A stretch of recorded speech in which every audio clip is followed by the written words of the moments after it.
Hey creators, have you ever had your Flatlay images ruined by glare? Let's be honest, objects can be really shiny, and shiny is the death of good photographs. So how do we avoid that?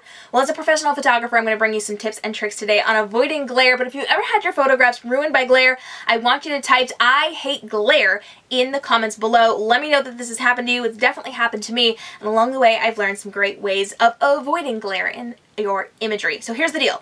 Instead of using metallic things, use matte finish. So this is a gold ornament. I use this as an object lesson all the time, and yeah, at Christmas time you can get either the really shiny reflective metallic ones or you can get the matte finish ones.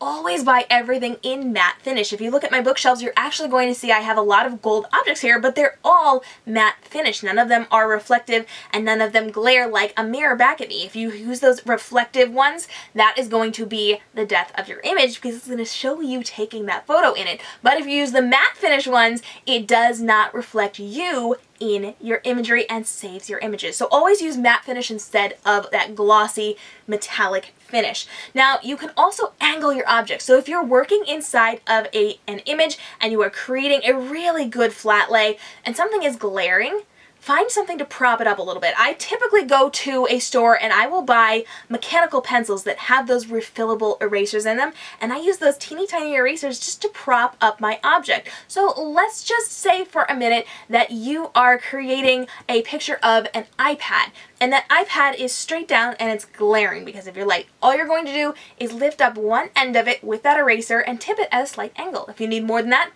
pile up your erasers. And if that's not working, put something else under it as well. I've used tape dispensers, I used playing cards, I've used all sorts of things to just prop up one side of it. And for the most part, it's going to look like it's still flat in your image unless you're taking it at a weird angle, but it is going to reduce that glare.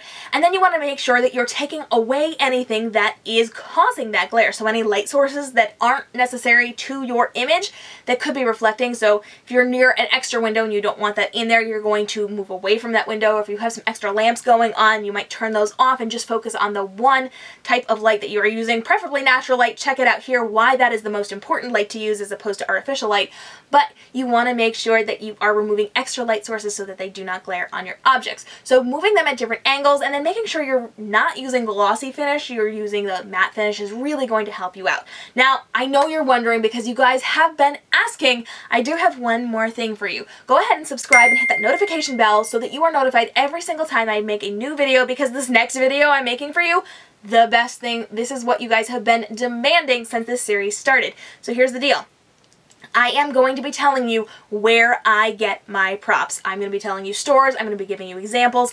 I'm going to let you know everywhere I shop to find inexpensive props for my Flatlay imagery. So if you want to get your hands on that video, click subscribe and the notification bell and let me know what types of objects you want to see in this video down in the comments below. And of course, I release a new video here every Tuesday and Friday, and I do replays of my live broadcast Facebook group Q&A, Ask Me Anything sessions. Every single Wednesday I'm inside of my Facebook group for entrepreneurs just like you. I would love for you to join us, group.kmrobinson.com, and I go live to answer your questions in real time. So if you don't want to wait for a new video, come see me while I'm on air. I answer as many as possible, and anything I can't get to, I try to make into a video or carry over to our next live Ask Me Anything every single Wednesday so I get all of your questions answered. And of course, I drop bonus videos right here on the YouTube page anytime there is a social media change. So anytime Instagram changes their algorithm, or Facebook has a platform edition, or something has changed in the industry that you need to know about, I drop a brand new video for you so that you can learn how to pivot in your business to continue to grow a profitable brand through smart social media marketing.